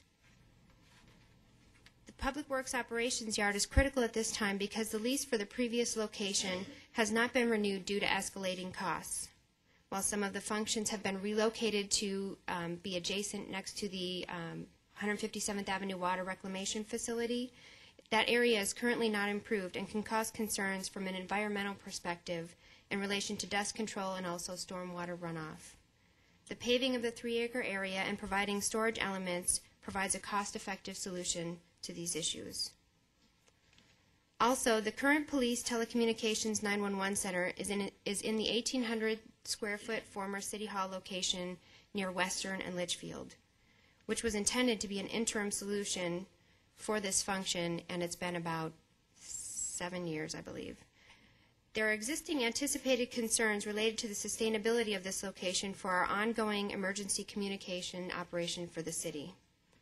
These concerns include insufficient space to support the current level of operations, continued facility flooding problems, air conditioning system issues which affect the functionality and efficiency of the equipment there, pest infestation, aging and failing workstations, inadequate security and access, as well as insufficient space to meet current and future equipment needs, including the current uninterrupted power supply unit being located in the bathroom, as well as upcoming additional equipment space needs that are necessary for the current regional wireless cooperative project that's underway now. Construction of the first phase of the new facility at the Goodyear Operations Center will address these issues, ensure costs associated with the equipment purchase for the public safety radio project stay as minimal as possible, and also provide a location for future expansion as public safety needs expand with the city's growth. Finally, the site infrastructure that is necessary to support these Phase 1 facilities has to be completed as part of this project. However, only those elements that are required will be constructed to keep costs as minimal as possible. The maximum project budget for the master plan in Phase 1 as approved in the CIP was $5.6 million. This is an all-in number to include the master plan, design, construction, and also all the purchase of the furniture, fixtures, and equipment for these facilities. The funding for this capital project includes $1.8 million in public works development fees and $3.8 million in police development fees. The city is not incurring any debt and no general funds are expended for this capital project. These fees have already been collected and the funding is available and budgeted as approved in the capital improvement plan. The value of the city-owned land that this project will be built on serves as the required match for use of the development fees. After the project was approved as part of the fiscal year 11 CIP, per Arizona Revised Statutes Title 34 requirements, the city issued a request for qualifications, or RFQ, for the master plan and Phase 1 project design services only. This does not include construction of Phase 1, as that will be brought back to council for consideration after we have the design completed. The city received 18 Statement of Qualifications, or SOQ, submittals in response. 8 staff members, to include department stakeholders and project management staff, read, reviewed, and scored all 18 submittals and came to consensus on the 5 firms that would proceed to the interview phase. In addition, due diligence, research, and reference checks were conducted for the 5 finalist firms and considered as part of the final selection process. As part of this solicitation process, the 5 interviewed firms were ranked according to scores from the evaluation team. And as you may recall, Durant was the top selected firm. After scope and fee negotiations, the City Council approved a contract with Durant on December 6, 2010. On January 10, 2011, Council ratified staff's recommendation to cancel this contract due to Durant's change in key personnel. While Durant was the highest ranking firm at the conclusion of the evaluation process, the city issues an intent to negotiate and enter into contract form from our procurement office at the conclusion of the evaluation process and listed the top 3 firms in rank order that the city intended to negotiate with. The purpose in doing so is to provide for moving to other high-ranking submittals in the event that the contract with the top firm does not proceed. In the publication associated with the Goodyear Operations Center Master Plan and Design, the firm ranked second was Arrington Watkins Architects, who scored 1.75 points behind Durant. Due to the contract cancellation with Durant, we have proceeded to negotiations with Arrington Watkins Architects and brought the contract that you have before you today. Before getting into the actual details of the scope of the contract and the fee, just wanted to spend a couple of minutes over the next few slides to provide a brief overview of Arrington Watkins Architects. Excuse me. The history of the two principals of the firm, Lynn Arrington and David Watkins, dates back to 1974, when they began working together as principals in another local firm. Throughout their partnership, they have established themselves as experts in design and management of projects that are technically complex, including public safety facilities, public works facilities, medical and high-tech offices, court facilities, warehouse buildings, and retail fuel installations. The firm is also responsible for the existing City of Goodyear Public Works Facility Master Plan that was completed in 2005. At this time, I'd like to introduce David Watkins, the firm's principal that is assigned to this project, so he may provide you with some additional background about his firm, the project team, and the experience they bring to Goodyear for our project. Thank you, Kim. Vice Mayor, council members. Our firm, as Kim has mentioned, has been in the valley for quite some time. We currently have 40 staff members, although it's never been our goal. I think that leaves us as one of the larger firms standing today. Kim read off a lot of the types of projects that we do, so I won't duplicate that. But I do want to introduce you to our team. Oh, it's up there, sorry. I am, as Kim mentioned, David Watkins. I'm one of the two principals of the firm. It's been Lynn Arrington, my partner, and I's vision since we began the firm for he and I to stay involved in the projects that we do, so we do that. However, we also feel like that we should bring a team of people to any project. And this project consists of, in our minds, three major components: the ability to master plan and program for a city, the ability to do public works projects, and the ability and experience to do public safety projects. The project manager for this project will be Kyle Swanson, who's sitting right there. Kyle has become our expert at public safety projects. He's done quite a number of police and public safety projects, and I'll touch on that a little more.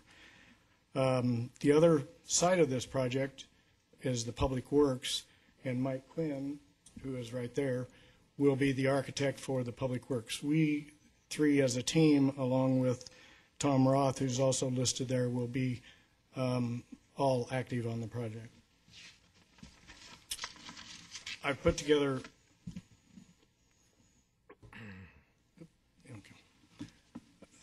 two very quick slides that touch on the public works and the public safety part of our experience. This project is the City of Tempe Apache Police Substation, which has a 911 call center in it, which will be the very first thing that is built on your site. We've done over 30 police and police training facilities in our history, including facilities for Tempe, Phoenix, Salt River, Pima, Maricopa Indian Community, Town of Maricopa, Maricopa County. So we have a long history in providing services on these kind of facilities. And Kyle Swanson, who's the project manager, was responsible for this project. Glendale Operations and Maintenance Facility is an example of the public works side of our experience. Mike Quinn was the project manager on this project, as well as we have done over 20 public works facilities, and Mike has been involved in some way in every one of those. Those facilities include not only City of Glendale, but also your City of Goodyear master plan for the public works, Town of Queen Creek, Maricopa County, and the City of Phoenix. We've done those projects for as well. This project in terms of programming and master planning a very large site and then building a phase one is what we did for the city of Glendale. So I hope that gives you a very brief but thorough overview of our experience and expertise.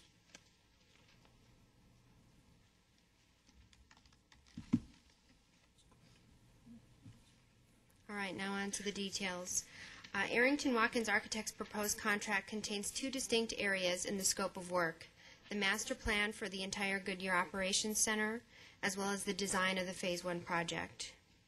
Beginning with the master plan, key tasks that will be performed under this contract include validation of space needs through build-out, to include all anticipated elements that will eventually be located at this site. This task includes a review of the various planning documents that have previously been completed for public works, public safety training, and administration. A site analysis will be done, including the review of environmental reports that have already been completed for the site and a determination of any additional needs. The master plan will plot the locations of all anticipated elements at the site at build-out, including the public safety radio tower being constructed as part of a separate project.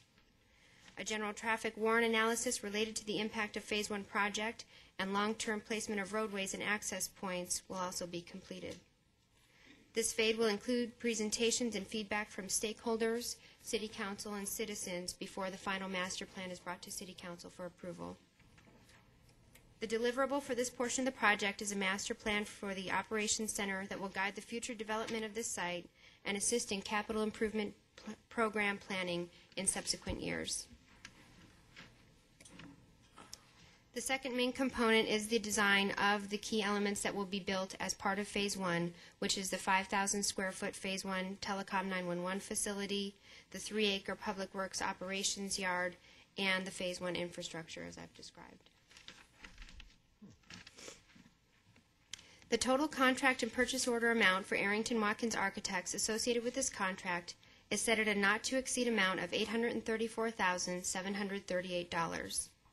The breakdown is as follows. The set fees associated with the architect and subconsultant work is $532,432. The set fees are amounts that are associated with known work that is necessary to complete the master plan and design, such as schematic design documents, design development, and construction documents. A standard component of professional services contracts are allowances, which are related to work that may be associated with the project. However, their necessity and the extent to which they will be needed cannot be confirmed until the project is underway. In this contract, the allowances are set at a not-to-exceed amount of $290,306. Because allowances are projected, the full amount may not be necessary to expend as part of the project. However, we have to plan for the maximum potential amount up front, as the design costs will have an impact on funding available for construction, and also ensures that the project continues to completion in the most time-efficient manner possible. Examples of allowances in this contract include bidding and construction administration services. These are the architects and subconsultant work associated with the preparation of the bid package, as well as services related to construction administration during the project, such as answering questions, requests for information about design, materials that have been spec'd out, change orders, things of that nature. Because the amount of time spent doing these activities is unknown, an estimate of the work is included as part of this contract. However, when the work is actually completed, it's billed on an hourly basis, and therefore the amount associated with this allowance may not be fully expended.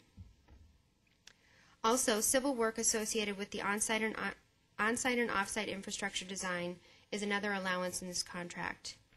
The infrastructure that will be designed as part of the Phase 1 project will be dependent on the location of the Public Works operations yard and the Telecom 911 facility, which we won't know their locations until the master plan is completed and approved. The further that these facilities are placed from existing infrastructure will equate to more design funds that are needed to design the infrastructure to bring services to those sites. The cost of the design work in this allowance is based on the number of linear feet, and the allowance that's included in this contract is the maximum amount of design work that could possibly be needed. So, for example, we've looked at the site, and the farthest location from existing infrastructure is what's built into this contract. However, the cost of the design and construction of the infrastructure is an important variable during the development of this master plan, because if the location of the facilities requires less infrastructure, we will not need to expend the full allowance. Finally, items that may or may not be necessary as part of the project, such as ALTA surveys, acoustical testing, and traffic signal design, are also allowances within the contract. Finally, there is an amount of not to exceed $12,000 as part of the contract that's associated with reimbursable items. These are costs that the city is responsible for paying, but that the architect facilitates payment for as part of the project. Examples include fees paid for securing approval from authorizing agencies, document printing and reproductions as requested by the city, etc. These are not items that are typically expenses incurred by the contractor, but things that are requested by the city that we have to provide an allowance for. As a reminder, the maximum amount set forth in this contract is related to master plan and design activities only, and a separate council action for construction will be brought forward after the design is complete. The combination of these two contracts will not exceed the maximum budget amount of $5.6 million. $5.6 million total, as approved in the CIP. Upon approval of the contract, the project team is prepared to begin work on the formation of the site master plan. Shown on the table are some key project milestones. It's anticipated that the master plan will be completed by July 2011. Phase 1 facilities will be designed and ready for construction bidding in January 2012, with construction complete and the project operational by December 2012. After completion of the project in late 2012, there will be some impact to the city's operations and maintenance budget. These estimated increases in O&M costs relate to anticipated increases in utilities resulting from completion of the project, such as additional electricity for lighting, access control, and other additional equipment. The net new impact to the city's O&M budget, meaning the increase over the cost of these facilities and functions in today's budget, is $57,713. These increased costs, Right. I'm sorry? That's just phase 1. Right, for just the phase 1 construction. These increased costs would be factored in as impacts during the fiscal year 13 budget due to the time when the project would be completed. In summary, it's staff's recommendation that council approve the contract and purchase order with Arrington Watkins Architects as presented, with a not to exceed amount of $834,738. This concludes my presentation, and staff as well as the representatives from Arrington Watkins would be happy to answer any questions that you may have. Any comments from the public? I do not have any cards. Can I get a motion?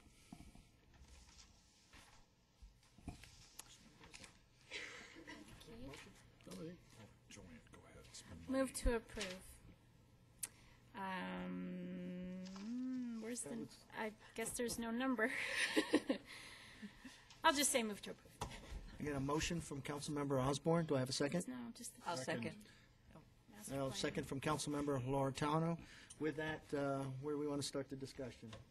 We started last time. We're down here with Gelser. We'll move this way.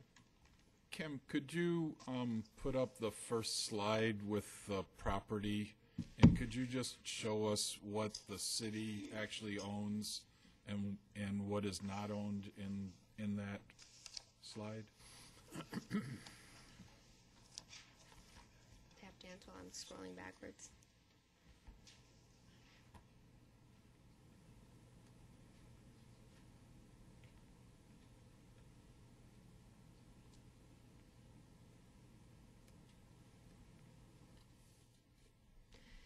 So I apologize, it's a little bit difficult to see, but there is a pink outline, and within that you can see different acreages listed, but the pink outline is the boundary of the city-owned property.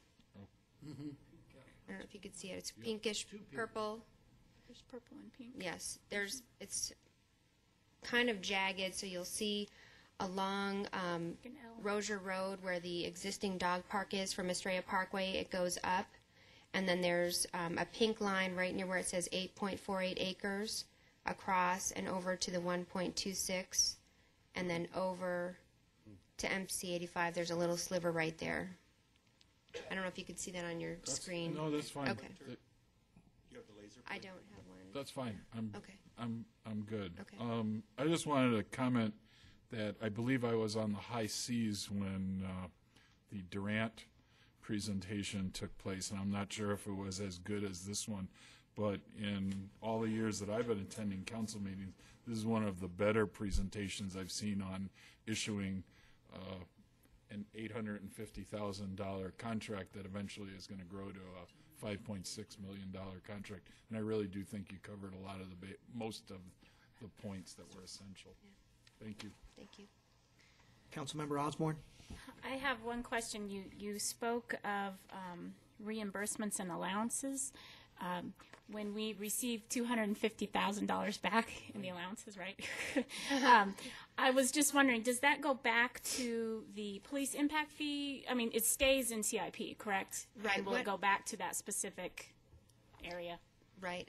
Thank you, Councilmember Osborne. Basically, any unexpended funds, which are a combination of the two types of development fees, and will be spent accordingly, so I can't say exactly which type of development fees may or may not be spent, but any unspent development fees would go back in the unallocated development fee funds, if you will, to be reprioritized in future CIP. All right, thank you.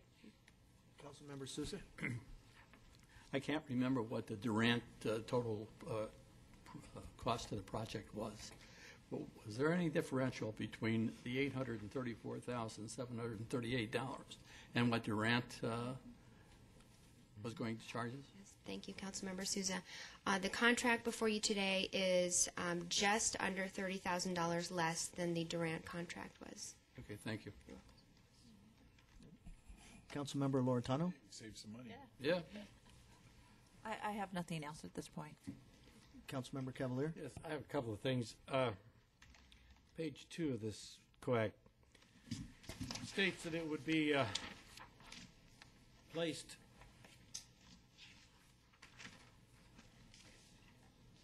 in the 911 Police Dispatch Center as well as a community park that will be at location of City Historic Train Depot. What does that mean? Will be at the location of the City Historic Train Depot? Well, are we going to move the train depot? The master plan will cite various elements. As I described, there's a whole myriad of facilities that are anticipated to be at this site at build-out. One of those is the historic train depot, which is currently at this location but in a temporary spot. The intention of the master plan is to actually formalize the park that will be at this location and actually provide a final location for the historic train depot, which actually benefits the Centennial Committee, this is their project that they're working on for 2012. So they'll be able to go out and take the master plan to assist with their Centennial Committee fundraising efforts. So the Centennial Committee, there is a Centennial Committee working on this, and they're going to take that train depot and put it where it best fits. Well, the Centennial Committee is one of the stakeholders, as I identified, will be working with through the master plan process to get their input on the parks and open space and the final location for the historic train depot, which will be part of a train park. So there will be a park down there. Right. I believe it's anticipated. Let me just make sure. Right. Right now, it's anticipated that there will be about up to 5 acres of park, which may or may not, at long-term build-out, include the dog park in its final location, but that is what will be vetted as part of the master planning process. So they're not interested in the train becoming selected as a state or national monument? Because it has to go back to its original position to do that. Yeah, I'm not sure. Paula is the staff member for the Centennial Committee. I'm not sure if this will preclude that. Yeah, I'd like to know what those plans are for that. Thank you. It's already been accepted by the State Centennial Committee as a state legacy project. It doesn't have to be at its original location to be that. It doesn't have to be its original use to qualify for that. It's already been qualified. It's just a matter now of finding a home for it. And the Centennial Committee has been working on it and has come up with several locations. And this is the one that is most viable within the sooner rather than later time period. I mean, sooner it could be 5 years from now. We don't know what the time frame is going to be. But the committee, in order to try to help raise money to renovate it, one of the things they need to do is be able to tell the citizens where it's going to be, what it's going to be used for.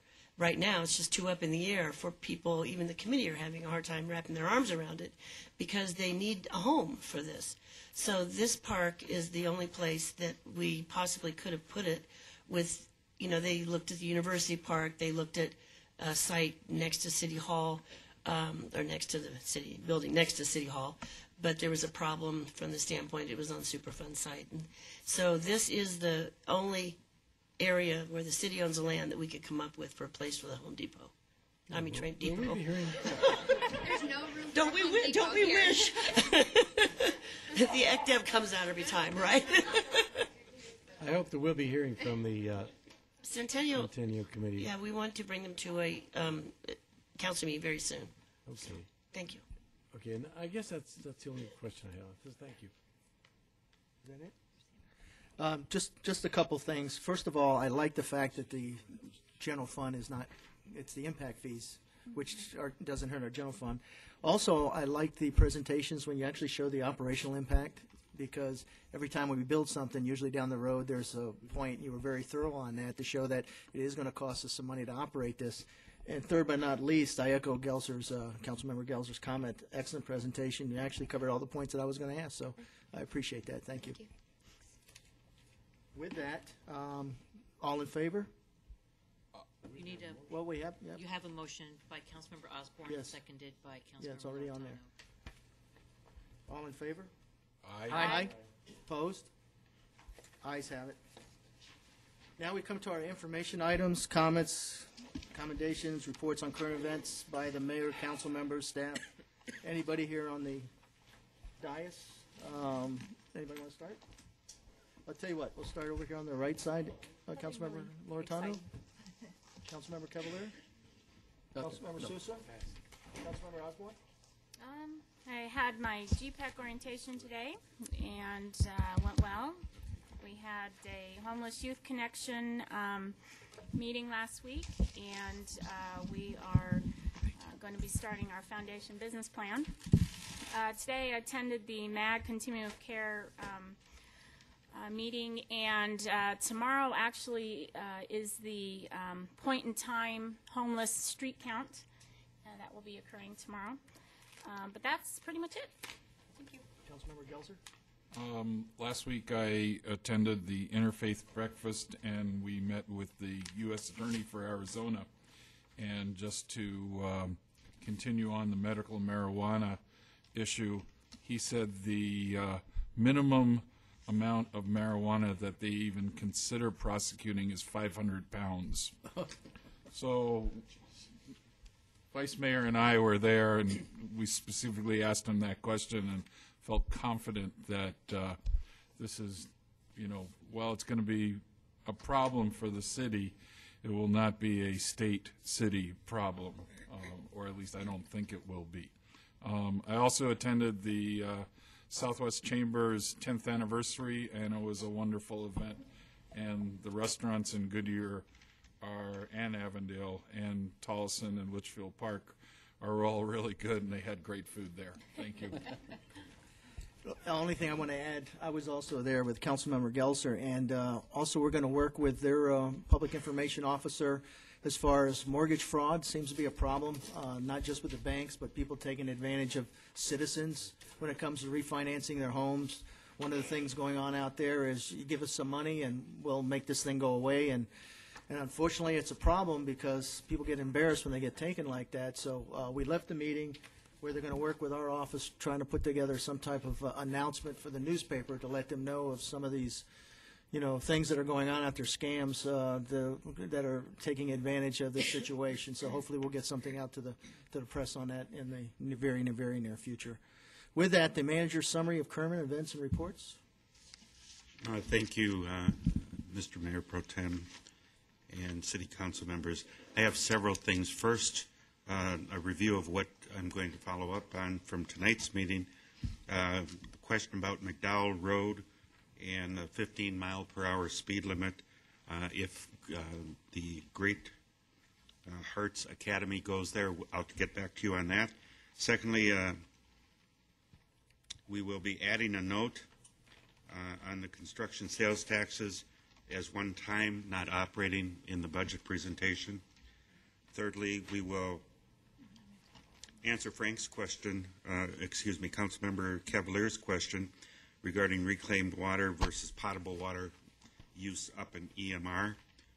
Fourth, we will get a copy of the Crane Decree to Roger. Fifth, we'll follow up, Joanne, the PM10 when we were talking about Mobile. I'm not so sure that that's in. Oh, I don't think it is. Oh, okay. No, I don't. But we'll just follow up for that for sure. Sixth, we'll look at a buyout program for the maintenance of landscaping per Councilmember Gelser. Seventh, we'll look at the entries for city landscaping per Councilmember Sousa. And eighth, we will get information regarding the enforcement of open loads on pickup trucks per Councilmember Cavalier. Those are the things we'll be following up on. I'd also secondly like to report on 5 different items very briefly. Both the ballpark, skateboard park, foreclosures, new permits, and the city sales taxes. And if we can have the presentation up on the screen. The Phoenix New Times issued 2 best of 210 items that impacted Goodyear. One was the Goodyear ballpark. It was identified by the New Times as the best place to see a spring training game. And this is a recognition for hosting 2 Ohio franchises. Secondly, tons of family-friendly amenities were noted in the article. Thirdly, quote, a more homey, lived-in feel than any other stadiums. And finally, a quote, there's a little something for everybody at this park. Just as a reminder to the public, opening day is Sunday, February 27th at 1:05 p.m. as the Indians will play host to the Reds. Secondly, the New Times Best of Phoenix Winter Award was the best skateboard park. Goodyear also was designated as that. Design features include a full pipe capsule, 280-foot long snake run, an 11-foot deep peanut bowl, large street flow course, and it's a, quote, a favorite for skaters, quote, design works for both amateurs and pro skaters, and, quote, the skateboarding gods dropped an absolute beauty in the desert. On this particular item, this is foreclosures and distressed property data. This is the information that we have for the city of Goodyear and Maricopa County. And it reflects that in fiscal year 2010, at the bottom of the chart, that Goodyear, the percent change in foreclosures went down 21%. And in the column to the right of that, the Maricopa County, the foreclosures went down 7%. As you can see in the column of the percent change, the foreclosures processed, starting out in 2003, went from 29 to 79 to 19 to 22, and then it started 279, was up 1,168%. Then 08 was 1,087, that was up 290%. And then in 09, it was 1,328, which was up 22%. And then we have started coming down now to 1,055 foreclosures, or down 21%. We believe that this is a very positive indication that the market is getting better in Goodyear, although we do hasten to add that there may be more foreclosures during 2011 because the arms are resetting again, and that may have a very negative impact on the community.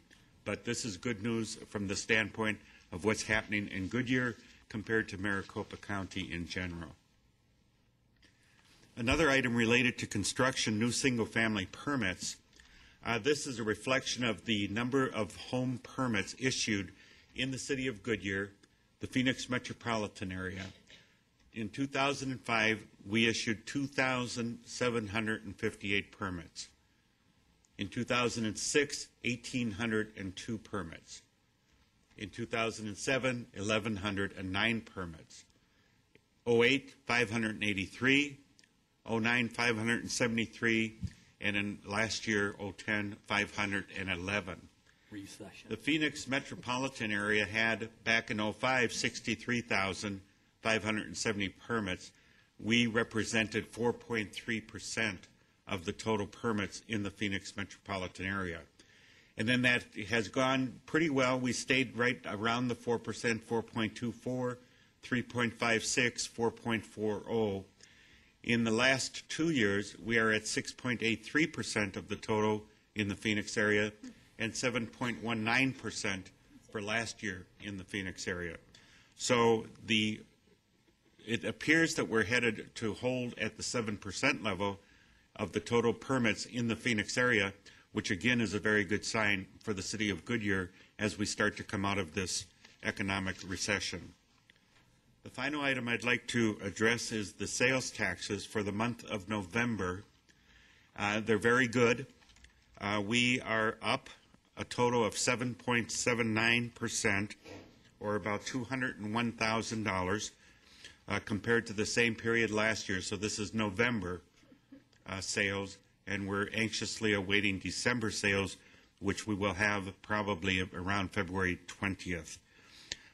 We are tracking at 5.02%, or approximately $741,000 above the budget.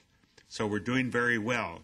As you'll recall, I reported a week or two ago that the development fees and permit fees were down about $250,000, and that's why this is so important that we're up $750,000, so it's more than offsetting any decrease in the development fees and permit fees.